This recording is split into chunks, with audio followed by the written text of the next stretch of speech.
I'm very excited to reconvene the group. We have not had a producer chat, it feels like, in some time. So it felt fitting to wrap up the year with some reflections and thinking about how we are moving into 2026. So every week at our production meeting, we start with a team check in question. So we thought it would be great to bring that to the podcast this week. So our question for this episode is, are you in your cozy soft era, your don't ask me about my life choices era, or your I'm only here for the food era as we move into the holiday season? I am definitely in my cozy, soft era. Although I am hosting Thanksgiving, if it doesn't feel as let me not lie. It was definitely stressful, but now that the week is here, most of the food is bought. Anything that like I'm doing catering or like flowers are ordered, like all of that. I'm like, okay, all I have to do is put it together, which I think is exciting for me. But outside of that, I am doing a staycation in California. Um, I've bought all the things to even like cozy up my home, new robes, ambient lighting. So I'm here for the vibes this holiday season. I'm not here for the drama. I feel like this year I'm maybe uniquely disinterested in like the food of it all. I don't know why. Like I can't pinpoint like anything I'm really excited to eat, but like the community, maybe play some games, watch some movies. If anyone wants to give me a gift, I'm interested in blankets and robes. So I'm definitely in the cozy era this holiday. I love the mass announcement. The mass, You never know who's listening. You never know who's listening. the gift PR, like guidance. Homey, IKEA. Listen, I have heard good things about these Lola blankets. Now, I have never felt or touched them, but I keep hearing people on TikTok talk about these blankets that are like the best blankets they've ever had. So that may be on your wish list, Elise. I also just bought an LL Bean blanket that I got because have a long body, and so oftentimes my feet are, we're fighting to stay inside of the blanket. Bought an LL Bean blanket, and it's like extra long, and you can like monogram it for $6, which was cute, and it is very soft. So, and it was like $45. It was not like crazy. So, Nice. blanket right. Okay. Tyree, you were going to share too. Oh yeah, so I actually have changed my mind, and I think that I'm officially in the, which you should, as a black person, you should probably always be, but I'm definitely in my who all gonna be there era. I think I was chronically outside this year to my detriment, and now I'm just wising up and just like, no, who's gonna be there? Because I actually don't need, or who gonna be there because I really only got 15 minutes for this kind of parlay. So that's where I'm at. Okay. I too will say I'm in my cozy era. I love the holidays. My birthday is during the holidays, so I can very much lean into the celebration of it all, starting really like November 1st. I'm like, for the next 2 months, really like till January 2nd, I'm having a ball.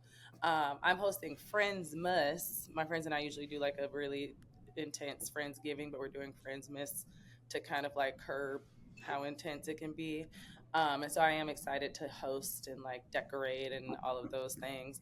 I am not, similar to what Elise said, I'm not getting too heavy into the cooking. We will be ordering things. I also feel like Friendsmas like is less intense when it comes to what needs to be on the table. Mhm.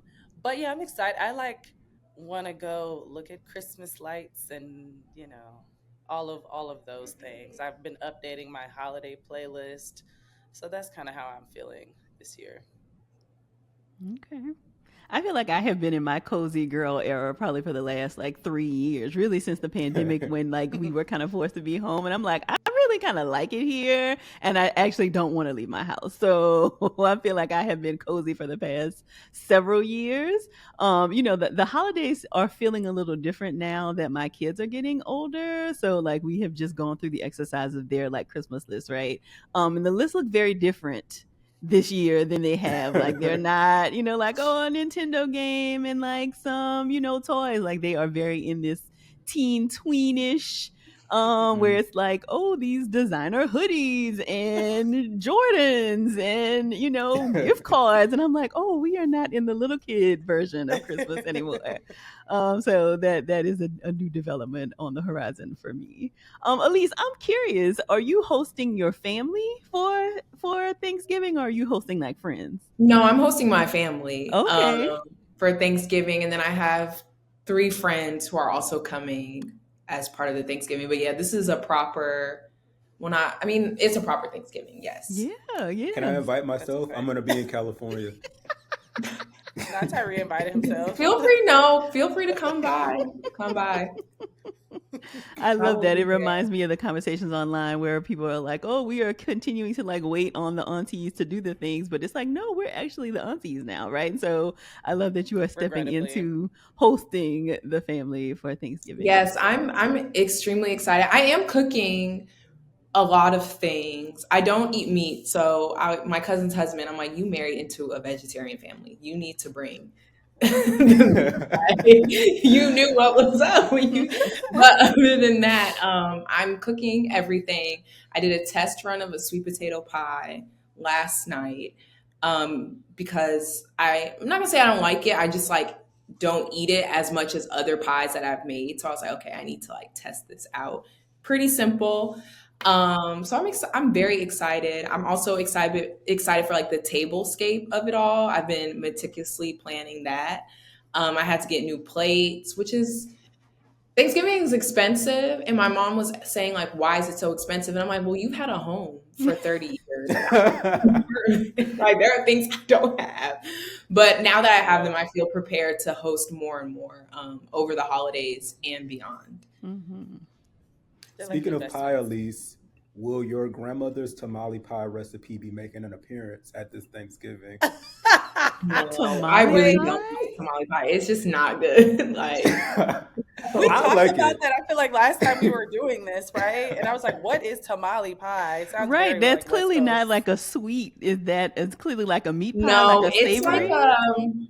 a Southern Californian, I feel like, dish. Okay.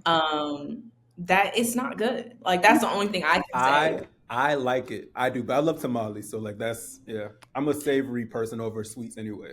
If I was having Thanksgiving at home, like my mom's Thanksgiving, there would definitely be tamale pie and tamales separately. Like the oh, everyone's just getting here. Do you want a tamale? And I'm like, that is a meal. Like an hors d'oeuvre. I Yes, mean, like I'm Yeah. intrigued. The tamale pie intrigues me. Um, I'd want to try it. I don't know that I'm yeah, as intrigued. I don't know that that is something. don't. That's what Joy said. Skip me. Don't let Right. it Yeah, give it to the you can next have my person. serving in day. So one of the major accomplishments I feel like we had as a team this year was our limited series, the Sibling Sit Down, which we just wrapped up a couple of weeks ago. And so I also wanted to spend some time today just kind of reflecting on that because I feel like that was the first like real series that we've had as this version of the team, which has been exciting. And so any thoughts kind of on the heels of that? Did you enjoy that? Is there anything that you're taking away from that you think about for maybe future series that we might do? I really enjoyed it because it's like siblingship is such a broad topic that there are so many different points you can hit. And again, like we talked about, even if you don't have biological siblings, you can still have sibling like relationships with like close friends, cousins. And so I think like there is so much to talk about, and no set group of siblings is the same. And so I think I like enjoyed kind of exploring those dynamics, and also hearing things and you're like, oh, relatable. Like, you it's, I think especially with the Amos siblings episode, I've been listening to her podcast, so I think listening to their episode and then listening to the Tough Cookie podcast, you're like seeing all of the dynamics at play, and it's such a blended family. And I think so many of us are in blended families, and those dynamics can be kind of all over the place, but you're like, it makes you feel like, okay, like I'm not the only person kind of navigating this. So I don't know. I think I like the idea of like speaking on something very broadly and like picking out all of the different threads and POVs. And I feel like there's still so much more we can talk about. I also love sisters. So the Skylar and Sunland episode, like I realize I like collect sister friends. It's like a thing. I Like have so sets of many. siblings, like sets of sisters? Yes, like Huh. I'll befriend, I might like have one friend that's a sister, and then just by proxy I become friends with like the older or younger sister, but I just love sister dynamics. I don't know why, so it's always fun getting to know like sisters. Hmm. I think sisters are fun. I was really excited for this series from the get-go because sibling relationships are so complicated, and although there's a host of like movies and media where siblings hate each other, or they're best friends, I do think the general discussion in the way we may discuss like dating, I don't see that happen as much about siblings. So I think I was really excited for that reason. Like Inde said, I have two sisters. I love sisters. Um, but I do think it can be like a complicated relationship because it in a way can also mirror like female friendship, and that's not something we uniquely explored, but I'm definitely excited to do that, if slash when we do this again. And then I think what was really great about the Sean and Sarah Amos episode was realizing that your life with your siblings is not just your, teens or your 20s or your 30s. Like it is a lifelong relationship. And I do think a lot of the times when it comes to mending relationships, there's so much immediacy. And yes, like not to be morbid, but like people pass, but you do have time. And things take time, and like life events can, ebb and flow your sibling relationships. And so it was good to really see that, I guess, in real life practice with their episode. And that I thought was really beautiful too.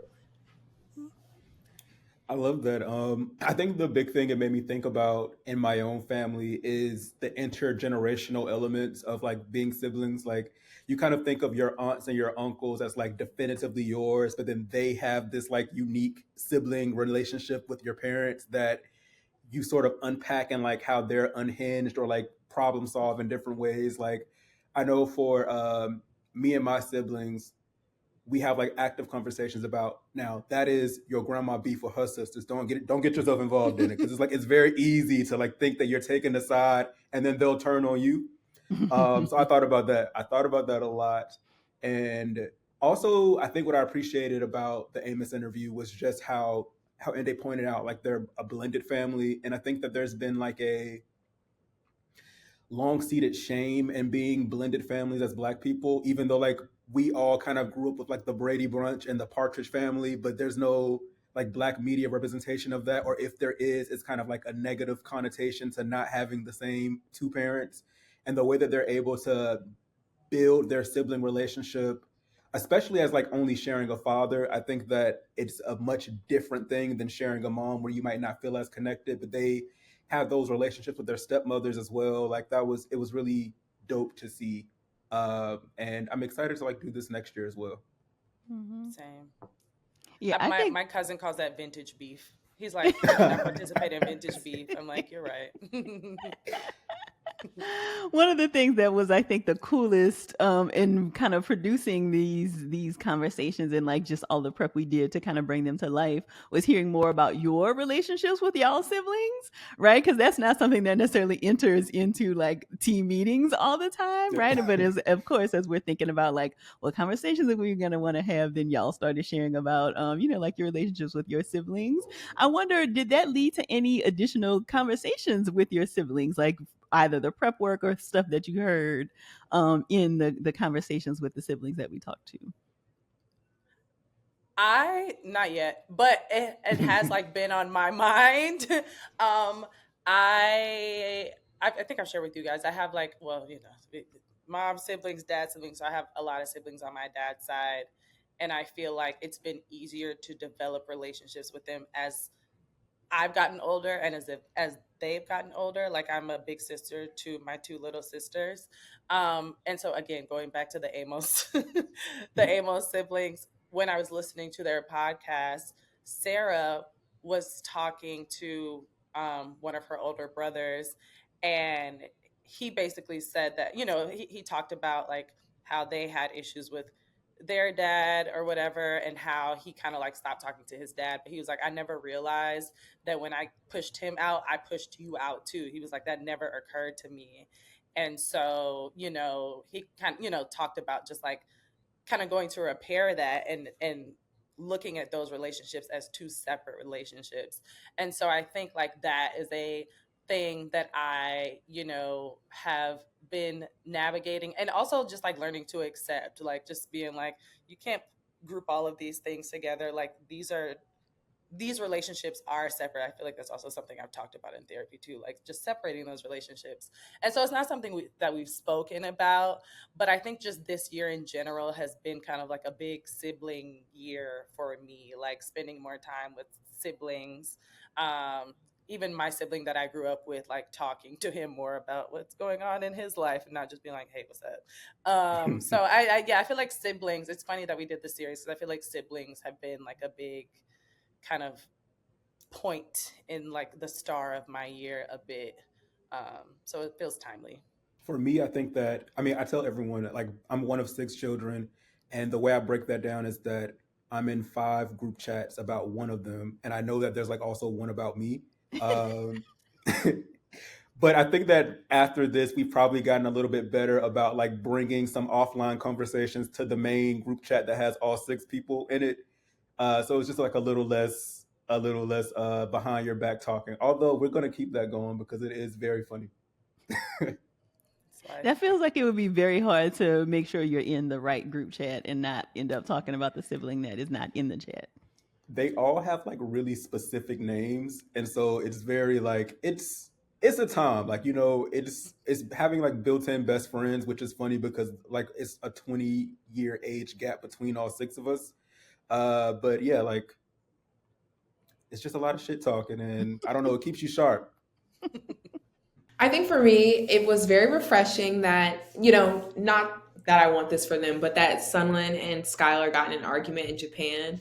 I had just come back from Japan with my little sister, and we got lost, or not got lost. We um transferred too late, and one of the stations had closed, so we had to take an Uber from the station. It wasn't like a crazy Uber or anything like that, but we really wanted to have like one successful train intercity train trip. So we were going from Kyoto to Osaka, and we didn't have that. And I like she was leading us, giving the directions, and I was just like, you don't need to explain anymore. Like we just need to get out of the situation. So to know that, like, sometimes it is refreshing. Like I love my sister. Like I am her biggest fan, but we do argue. And sometimes I'm like, oh my God, I feel so bad. Like I don't want to argue with my little sister. But to, have other people tell those stories, especially such a similar story, it was like, okay, I'm just human, not a terrible person. People have emotions.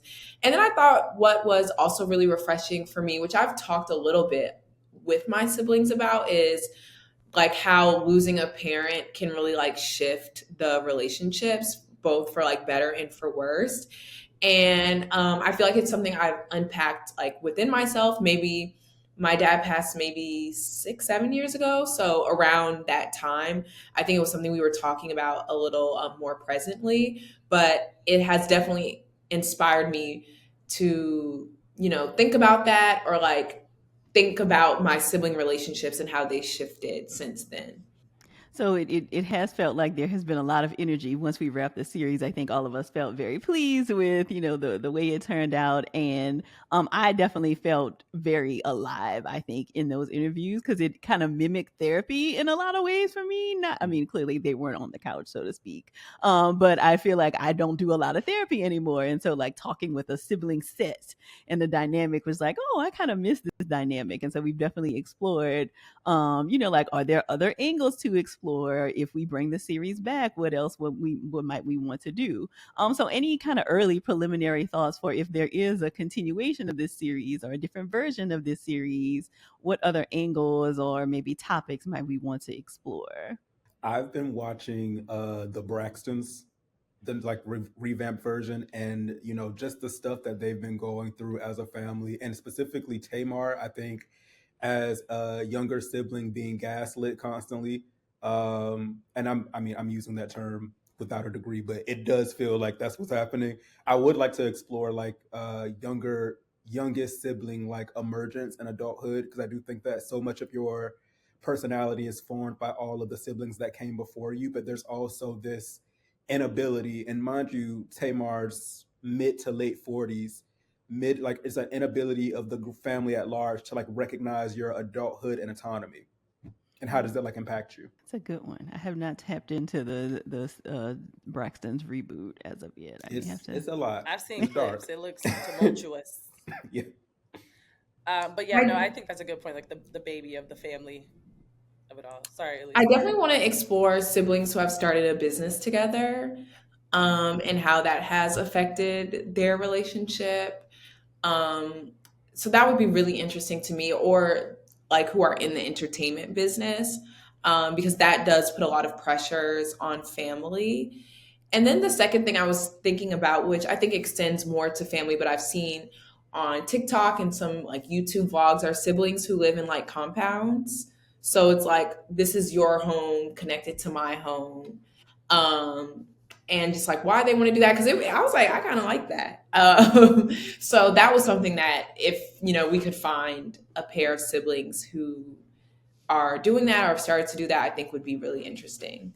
That's actually not uncommon in New York. Like if your family owns a house, converting it into multiple apartments.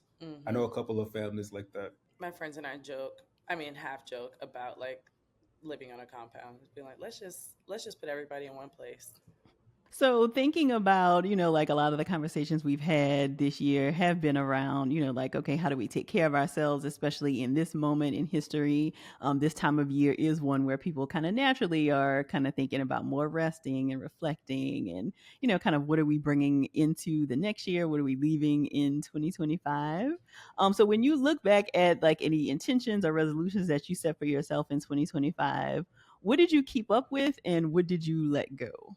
Ooh, this is a good one. Okay, so I remember distinctly writing out the sentence that I wanted to ambitiously pursue pleasure, because I think that I'm Capricorn, naturally ambitious, naturally like following career paths and kind of like doing that. But it's very hard for me to like plan a vacation, take myself out for my birthday, or just like do something just because it's like fun, or like do something that doesn't have like a end goal in mind. So I was like very ambitious about doing that this year. This is the first year that I actually like celebrated my birthday with like a spa trip, and went on like a weekend trip like just to go see the thing, and planning like a trip for the end of the year, and being like ambitious about it, and that like I'm actually taking setting out time to kind of like put that together. It is a headache. I think that the reason why I haven't done it in the past is because I've just been waiting for someone else to do it for me. But what I have learned is like it's important to do those things. I think I this year. I mean, I think every year I'm like, move your body, be active. Like that's like it's just something I will do all the time, not even as like a resolution, but it's like an intention that I like to set. It is also helpful, but sometimes stressful that my birthday is at the end of the year, so it's like the beginning of the year for the world, but also the beginning of the year for me. So it's just a lot of that. But I think I have done. It's like the end of the year, and I'm like, okay, I think I've been pretty consistently um active. Like I love to go on a walk. I'm like I do consider myself a real walker. I've learned that you can be like, let's go on a walk, and I'm like, I mean a walk for real. And some people are like, I'm hot, it's sweating. I'm like, no, like when I say walk, I mean like a few miles at least. So I'm proud of that. And I think I also I'm a Sagittarius. I love spontaneity and I am kind of a chronic busybody. And so I always have to like make myself be very intentional about how I'm spending my time and how I'm spending my money. And not just like, oh, like being like a deer in the headlights with stuff or like, oh, this new shiny thing. And so I feel like I've done a very good job of that. Made some very adult decisions when it's come to my time and my money this year, which don't always feel good in the moment, but you got to pay the IRS sometimes. And so I don't even know if that's spending your money intentionally, but like you could choose not to. But, so it's like, doing things you're like, okay, you're taking care of your future self. I do wish I like stepped into my care in other ways though this year. Like, whenever you get a massage, you're like, I should do this more. And then I don't do it again for 6 months. So I want to do more of that. But yeah. I'd say this year was about maintaining for me. I felt like in 2024, I established a lot of good habits. And had like a very consistent routine. So this was about maintaining that. And I think I did that pretty well. I also am someone who like will over evaluate my routine. And sometimes I'm like, I just have to let it work. So having periods where I wasn't planning, I think I was very successful at that. I told myself in 2025 I wanted to travel more. And I was like, okay, I did that. Um, I had come to the realization that, some weekends I was spending the amount on a flight. And I'm like, just stop going out as much. And it wasn't even like partying or doing anything crazy, but the amount of things that you just can do in a weekend. And so I've been enjoying my rent in 2025 and I'm very glad that I've been doing that. But also I think it I've gotten to know myself. Like I've read a lot more in 2025, probably watched more movies than any other year. I have like AMC Stubs and the Alamo Draft House subscription. Um, and like, yes, it's spending money, but it's like an initial investment once a month to spend. Sometimes I don't get food at the theater, so no money. But I feel like I've taken more time in 2025 just to have like not necessarily fun, but like pleasure to be a lot more slow.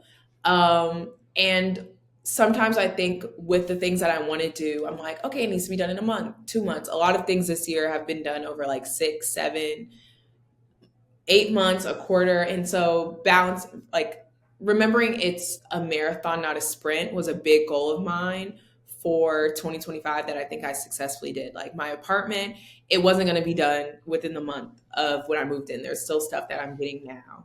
My fitness journey, like, yes, I can see gains and improvements in a month, but like it's what I do after that month that matters. So, you know, taking away some of the instant gratification that I was used to, I think that has been very successful for me. Something I would love to do better is, like Ndeye said, some of the, I don't want to say more traditional self care, but like I'm not really a facial person. I maybe get a massage like twice a month or twice a year rather. And so doing those other things that feel like luxuries, but I think they feel like luxuries. Well, they are a luxury, but they don't have to feel like as big as an event if I just did them more often. So I think that's what I'm thinking about in 2026. I, I, s- the reason why I said that is because do, we have our week off here. And I was like, I was like, I'm gonna do so much. And I did find myself kind of programming a little too hard. But one thing I did was I went to the Korean spa for the first time, where you're like completely naked, steam room, sauna, jacuzzi. I got a full body scrub. You eat. You can sit under a million LED light. Like it is just so relaxing. And I was like, I need to do this at least once a month because I would spend like 5 hours in there. And it felt like a treat. Like it's obviously not something I'm gonna do every week, but it is something I want to like normalize. So if you haven't been to the Korean spa, I had a great time. I had a blast. I feel like time stopped, and I feel like I definitely like to do things where time stops because in my brain, time is never stopping. Anything to add for you, Tyree? Mm, no, not really. I think that, besides the taking care of yourself, like doing pleasure, all that jazz, I've been kind of consistent. Um, I'm probably letting something go in 2025. I just haven't figured out what it is yet. But I'm very much joining that woman on her staircase and dropping some things behind. So I love that meme so much. I look forward to her coming back at the end of every year. She lives on. She really does. So, I feel like at several points, and even in this conversation today, I have heard you all talk about like just making decisions around finances and, kind of like stepping into that stage of your life where you're thinking about like, oh, I really got to be the adult in the room, and like pay attention to finances and IRS stuff. And is there anything that you feel like you've incorporated this year that has allowed you to feel like maybe you had more freedom around finances or like make different decisions that you're proud of related to finances? I I think one thing that was helpful for me, and this is like a less tangible thing, is like genuinely talking about finances with friends. Like one day, my friends and I were all, it wasn't planned, like, but we were all just kind of like sharing how much debt we had, like overall, and like what that looks like. And I think and no one was like in a crazy position, but I feel like when it comes to just like getting your finances and everything in order, it's just something that you want to do quickly, like Elise said. And hearing other people's approaches to those things and like how they take care of them makes you like, okay, I'm not like I'm being responsible. Like I'm being responsible. You can't take on everything at once. Um, I am like newly talking to a financial planner because I'm like, all right, how, Okay.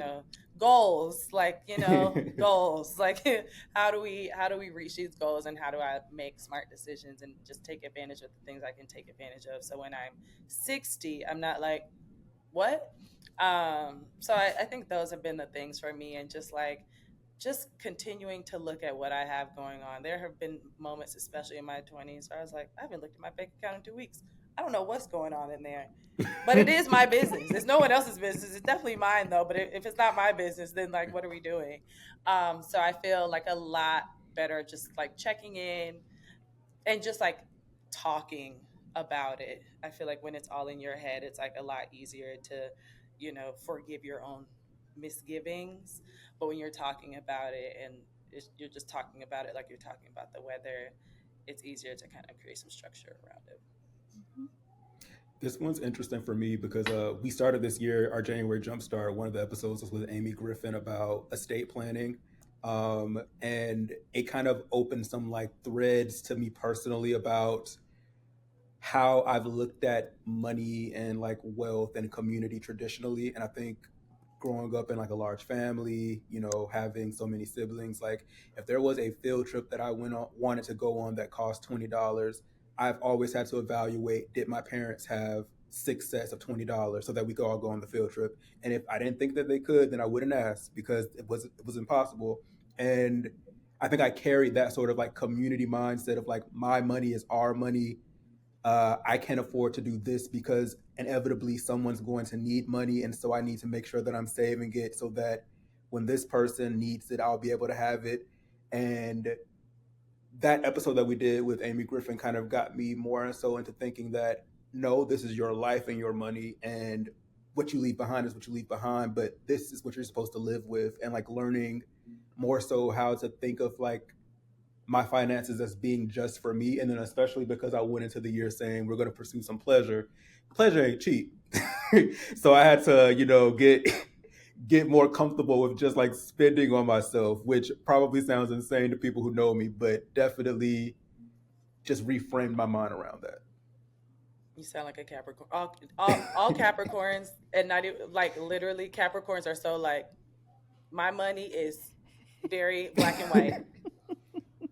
Yeah, we added a little splash of taupe in there this year. We'll see if we Right. can make it the full color. My mom is a Capricorn, and I can definitely see that in her. They're such a giving people. And I appreciate that. But I'm like, you don't have to think about other people in this situation right now. Like, it is your money, it's your time. I always have to tell my mom that, even in planning like her birthday, sometimes she'll be like, well, so and so doesn't eat this. And I'm like, well, so and so doesn't have to come. It is your birthday. um, but that's such a good question, Dr. Joy. And I agree with Ndeye about looking at your money. Like if I went out and I'm like, oh my God, I don't even remember how much I spent. And then I used to like have this anxiousness. And it's like, the number isn't going to change whether you look at it or not. So you might as well just look at it. And then having a plan, even though plans change, every week I do my budget and I look at my budget and I say, how much am I going to spend this weekend? Down to like, yes, I have matcha at home. I have all the things at home. Am I going to buy one outside sometime this week? And I do think just looking at it at that frequency and then trying to have a budget. I celebrated like my 5-year homecoming, and I was like, okay, I'm gonna spend $300 this weekend, and I spent less than $300, but having that goal and just like having the money set aside well ahead of time, but then also being able to go out and just know like, okay, I have a bit of a cushion here. Like I wouldn't spend $300 on a normal day out, but I could because I planned for it. And I think you're able to plan when you understand your cash flow a lot better.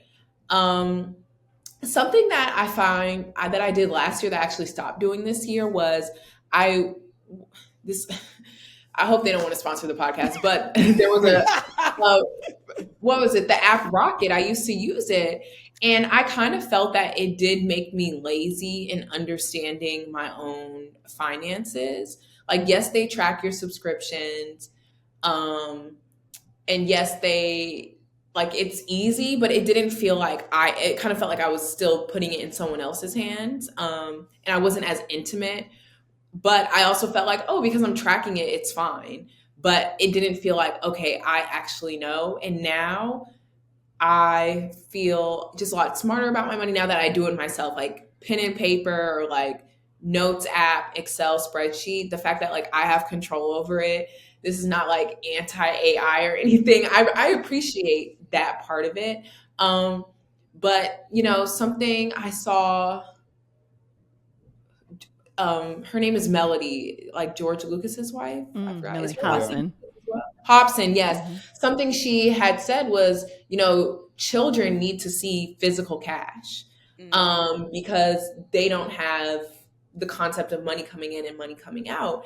And, when I was a kid, if I had a debit card that my parents would like put like $60 a month on for allowance, but everything I bought for the most part was physical cash. Like if I went on a field trip, and I think maybe we've lost a little bit of that in adulthood. And so being able to, use Excel, pen and paper, sometimes I'll even have like Post-it notes, like this is how much, you're spending on this week. I think that has replaced how cash used to work in my life. And so I really found her saying that to be like really important. And honestly, like transformational for me. So the more tactile I've been with my money, I think the better I've spent it. And even like I went to ATM yesterday to get money for my house cleaner. And it's like when you see $200 leave the like physically come out, that $200 is real. Okay, that's not $200 at Nordstrom's rack that you just right. that's a real $200. So yeah, I think that if I like had to give a piece of advice, I'm like, so I would say, most banks have a tracking within the bank. So I don't think you need these extra apps. I think you need pen and paper and Excel spreadsheet. You can even use Chat GPT and put like all of your like, oh, okay, these are the bills I have this week. And it can give you information. But I think the more you're able to do that on your own, it does kind of, help the way you look at your money. So this feels like a perfect. Oh, go ahead, Ndeye. I'm sorry. I was going to say, if anyone has a budget spreadsheet or something that they recommend, let me know, because I feel like my system is not sophisticated enough and it's not automated whatsoever. So, send them my way. You need some assistance in that area. So Ellice, I feel like some of your comments are a perfect setup for my next question, which is around the propaganda that you are not falling for anymore. So part of what you were talking about is like, oh, automate everything, right? Like I really want to be more tactile with my money. So what propaganda are you leaving in 2025? What are you no longer falling for?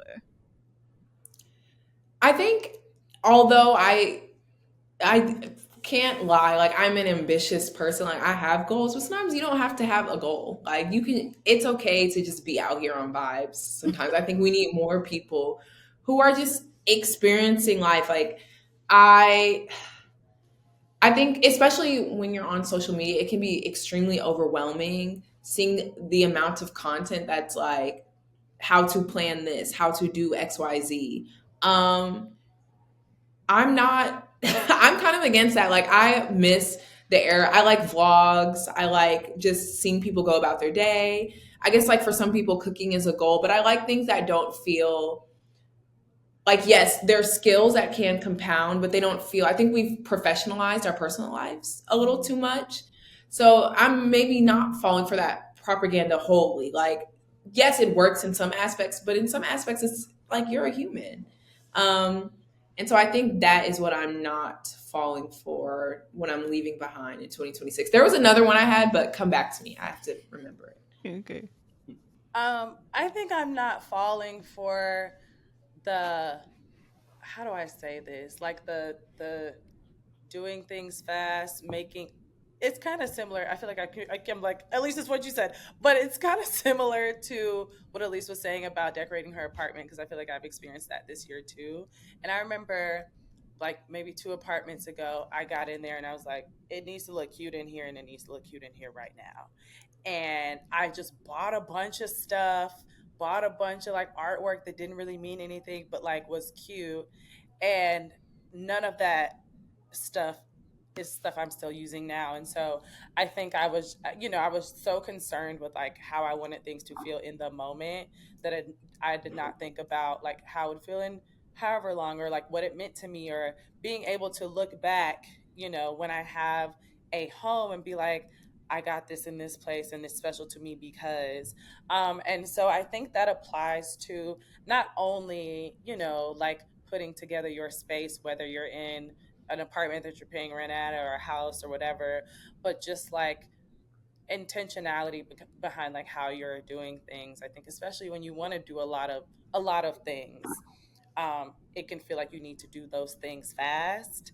Um, and I think some things need to be done fast, but bulldozing through creating stuff, bulldozing through just like learning about yourself and what you like is can kind of feel like a disservice. So I've just been kind of trying to just like resist the urge to, just make things turn around very quickly. Mm. That makes sense. Hmm. I have two. The first one is I'm no longer falling for the propaganda of um, or the optics of supporting Black owned. I think that we keep getting finagled into supporting things, and most recently, it's been a thing that I actually really think is cool, which is the Pierre Labor bag. Pierre Labor is a Haitian American designer that makes these really intricate, handmade mohair purses, and people really go up for the quality and craftsmanship. And I think that it's great. They're selling out like super fast. Um, but I don't think that they're selling out for the right reasons. And that's kind of the thing where I'm trying to steady myself and encourage other people to really look at the ways in which we are supporting, some of these Black-owned businesses. Sometimes we're looking for an optic, and it's like, sure, I could buy Beyonce's latest fragrance. But if the goal is to like stimulate Black economies, I could get it from the African shop. And like that's actually doing more for like my direct community than this other thing. So looking at, if we're really into the idea of supporting Black owned and wanting craftsmanship and wanting quality, does that exist in our communities, which I believe it does, in a way that isn't currently being platformed, and focusing more on that than just trying to be attached to the thing that's featured in Essence or going viral on TikTok.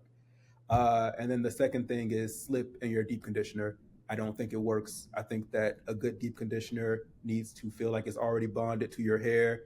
And I just don't believe it. I don't believe the Curly Nikki tribe telling you about slip. I think that big conditioner is tricking us out of our Big dollars. conditioner. And I'm gonna I'm gonna Tyree stand just ate. behind that one.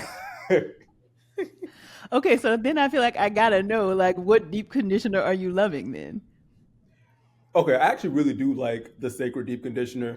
And I think people are complaining that it doesn't have enough slip. But like I said, I feel like it needs to be. We're trying to do some cuticle I repair agree right with here. you. Why Like, does a deep conditioner need to have slip? It's not a yeah, shampoo. it's like I'm going under the dryer, and when I come out, I want to like feel like there's nothing to wash out, even though I'm still gonna do that. Like Mm-hmm.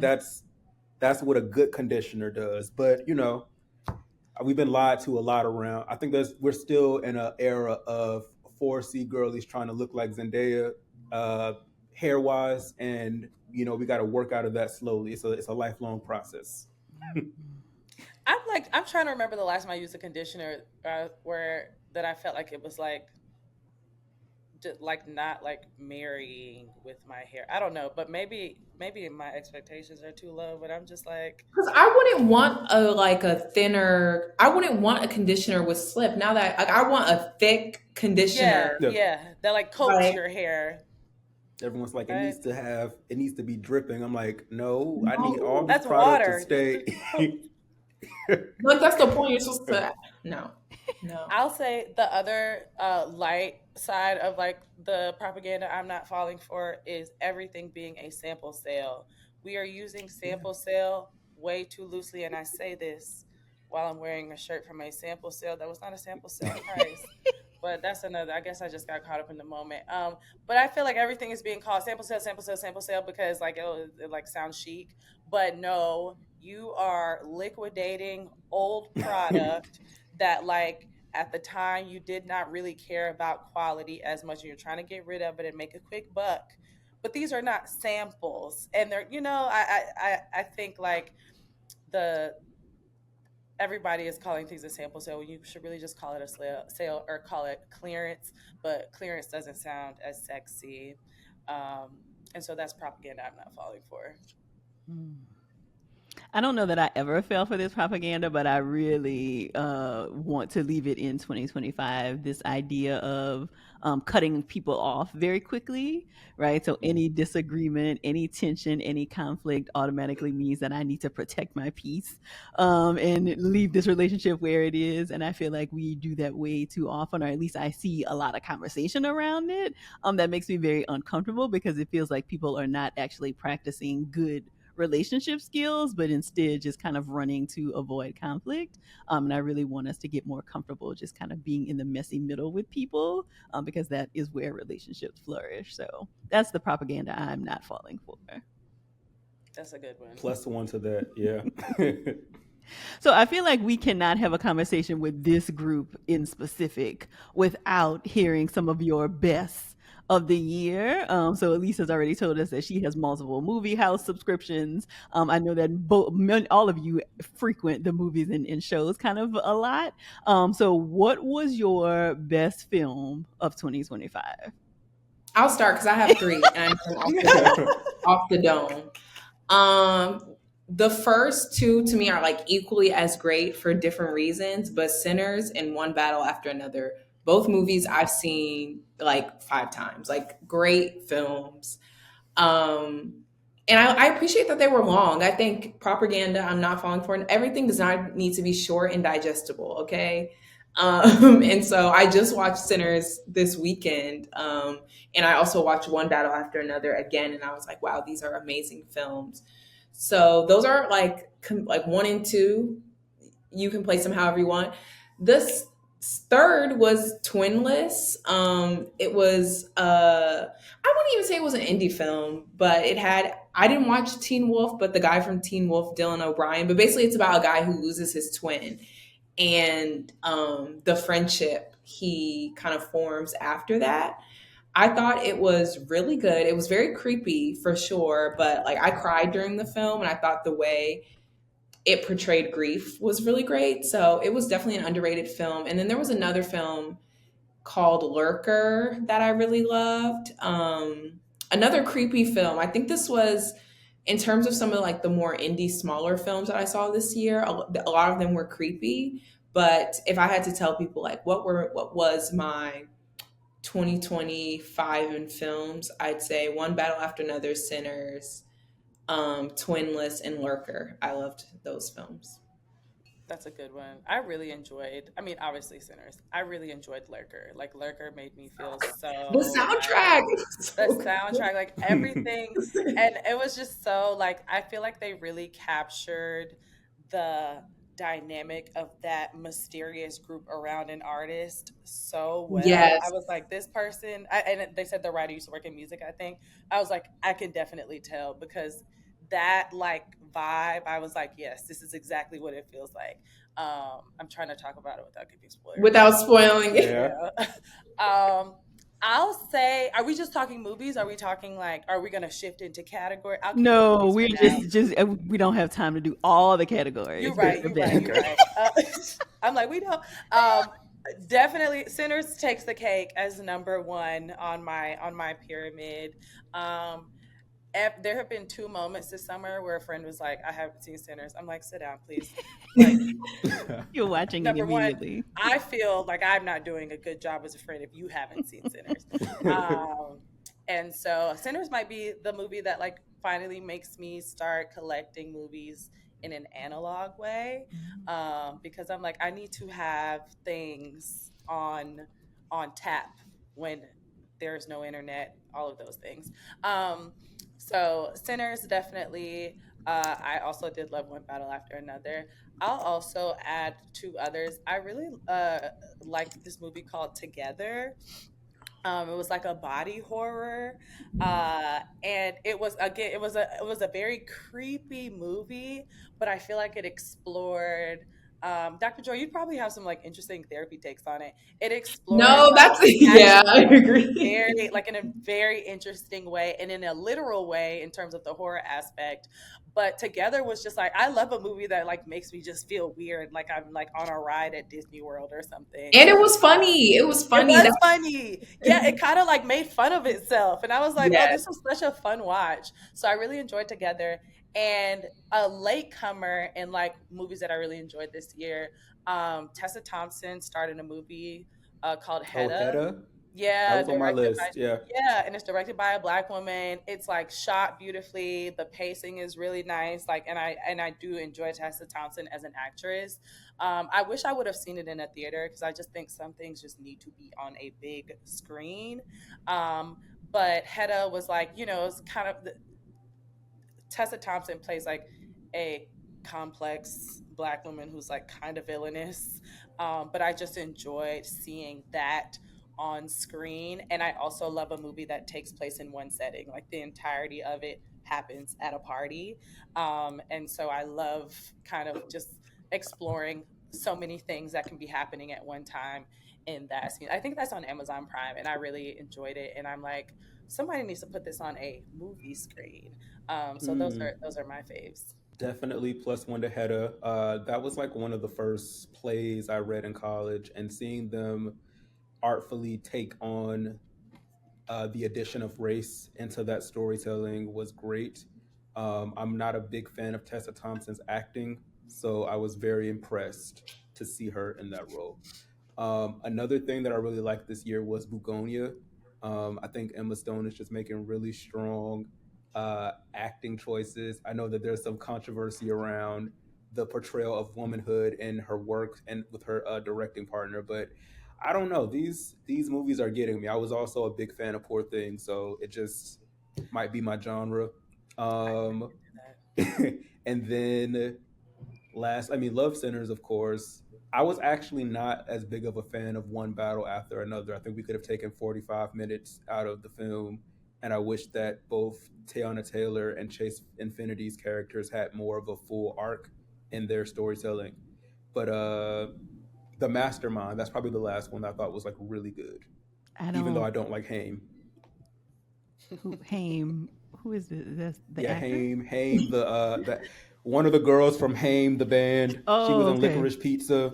She's Yeah. in this movie too, and I'm just like, I can't stand you, but this I'll do. Yeah, I can't say I get Haim, but I saw Licorice Pizza exactly. and I did not enjoy that movie. I saw Licorice Pizza and Oh, I said, oh, this is a little problematic. I yeah. will also say, speaking of Licorice Pizza, A Long Walk with oh I my god, haven't seen it. I really enjoyed it. I Like, heard mixed reviews, and yeah. the same people who loved that movie loved Weapons. And as someone who wants to have that movie scrubbed from all streaming, I don't. I'm like, no, I can't. I can't believe y'all made me go see Weapons. No. Oh my Weapons, gosh. I feel like was just like absurd, but I do enjoy absurdity. But I liked a long walk. I will say the only thing is that, and now I'm not. I think his name is David. I'm forgetting the black man in the movie, the main lead, Who was in industry? who was in industry. Yes, exactly. Oh, Don He Johnson, or like I thought his David name was like Johnson. Yeah, David, whatever. yeah. It's like it's Not a David. basic English name. Yeah, Yeah, David Johnson. exactly. Yeah. I think he's a great actor, but his accent was fighting for his life in that movie, and that's one thing I just could not get past. Like he was like from the South, and I was like distracted by his. I don't know who his voice teacher, his accent trainer was on that movie, but I have thoughts. But I did enjoy the movie. Um, and what Seymour, I'm forgetting. No, I feel like Barbara on Abbott Elementary. I can't remember anyone's name right Philip now. Seymour Hoffman's son. Thank you. Yes, He's Philip a good Seymour actor. Hoffman. He's a He good is a actor. good actor. He is a good actor, and I didn't I'm know he rooting was for his him. son when I saw him in Licorice Pizza. And so of course there was like more press around it, but he's a good actor, so I think they were a good pairing. But and you should watch it at least. I enjoyed Long Walk, a long walk. I have not seen most of these things that y'all are talking about. Sinners, I think, is We're where I gonna lock stopped. you in a room. Clearly, Right. clearly. Sit down. And I appreciate the takes on Together. I've never heard of that. But it does not sound like something I would watch, but I feel like I might be curious now that y'all are saying it's kind of funny and also there may be some good like therapy takes. So I might actually brave that one and get back to y'all on that. Thank you. So we do not have time to go into all of our. Oh, Elise, was there another one that you want to add to your list? Not a movie, but I Okay. did have an album that like I cannot not talk about. But Okay. Black Star, how do you say her name? Is it Oh, Amare. Amare? Amare? I don't know. I say We all, Amare. yeah. Don't Black worry. Star Amare. I love that album. I think I wrote about this in my newsletter, but I felt like my issue with Charlie XCX's Brat, although I did like it, was that it felt like the Tumblr interpretation of like pop indie sleaze like music. And it wasn't bad, but what I love about Black Star is that it pulls from dance scenes from across the diaspora, so like Brazil, Ghana, and so it feels like very studied, and it's a great album. Like the music is great, it's great to dance to. I'm gonna go see her here in LA. I'm very excited, but I really like how, oh, okay, I can see this. It's I think people have wanted not necessarily house music, but just like dance, like party music. This is that for 2025, 2026, and it's not borrowing from the past, although it references it. But then the features like Naomi Campbell's on the album, Pink Panthers, Charlie Wilson. Um, and I was very shocked at that for like, this is only her second album. I wouldn't say she's that big. So also the people she was able to get. But, or it's actually her third album, but I loved it. I thought this was the best album of the year. So that's my little. Okay. So I feel like we got to give Ndeye and Tyree their shot at album of the year, since at least, or if you want to do a separate category, your best something. So it could be album or some other thing that you want to give a I'll do shout out album.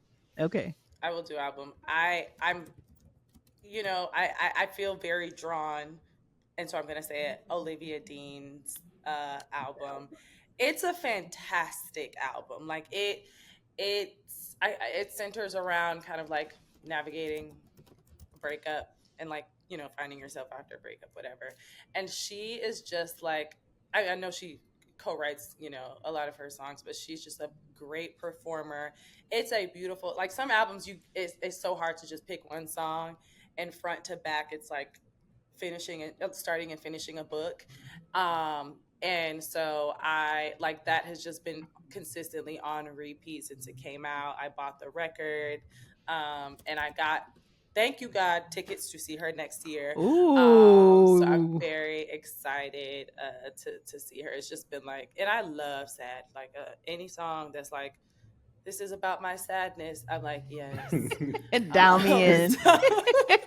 So that definitely, like, I feel like I have no choice. Like that's my album of the year for sure. Okay. I don't know that I have a favorite anything yet. I just started listening to "The Fall That Saved Us This Morning" by ODL. So that might be it. It's really resonating with me, but nothing nothing on the music front that's like this took over for me. Now, next week when I look at my Apple Music Wrapped, maybe I'll have different opinions, but yeah, is it ODL or Odile? I'm really I think vibing it's with. Odile. Odile. Okay, Odile and Destin Conrad, I think, are doing a lot for me in terms of Yeah. men singing R&B. So They I'll give are. them They their are. tens. Yeah. Yeah, Leon Thomas as well. I have enjoyed. you know, he screwed up a couple of times, but aside from that, yes, he'll get an 8 on the Richter scale. There we go. So one of my favorite things to do in the Therapy for Black Girls community is to offer permission slips at the end of the year. So I typically am talking about something like, you have permission to make the holidays whatever you'd like. If you had a permission slip to offer to our community and our audience as they wrap up 2025 and head into 2026, what would it be? Ooh, boom. Okay, I've been saying this to people a lot. So my permission slip would be to be an active participant in your own life. I'll say my permission slip would be that you have permission to be cocky. Do I have to explain it? No, I feel like that is perfectly self-explanatory. You have permission to be, not all the time, but like, in response to, some moments, you have permission to be a little cocky. Okay. I'd say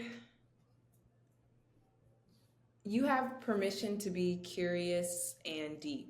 I will reply to people's Instagram stories with like very deep questions. 'Cause I'm like, why did you post that? And it's a social media network. So you have like not to be faux social, to be actually social. Okay. I feel like these are all very fitting of who I know you all to be. You think I'm cocky? No. I love the wanting to step into it, right? And like talk your Oh, stuff, yes, right? yes. Back up all the great things you've done. So remind the people where they can find y'all. Ndeye, what is your website and any socials that you want to share? My website is my first and last name, ndechubu.com. My name, I'm not going to spell my name here, but it will be in the comments. And I am Ndeye Lasso on social platforms. I feel like mostly on Twitter. I'm like mostly a retweeter. These days I've gotten a bit lazy sharing my thoughts on Twitter. So maybe I'll get back to that, but that's me. Have you made the jump to Threads yet? I feel like I still don't see you there. No. I saw my Threads account and I was making Threads posts in like 2023.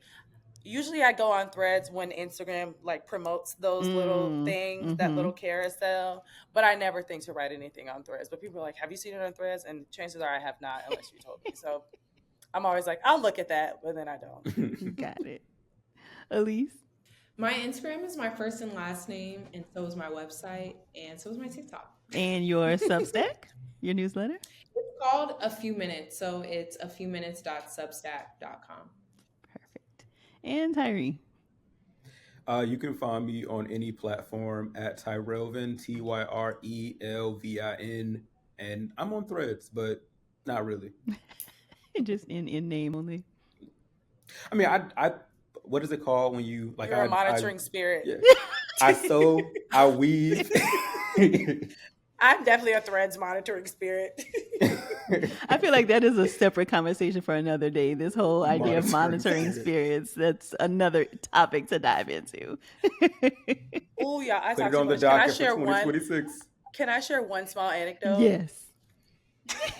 TMI. So, okay, I live in my building. I live in like an old building, like a renovated unit in an old building. The critters, we are also in Georgia, critters everywhere.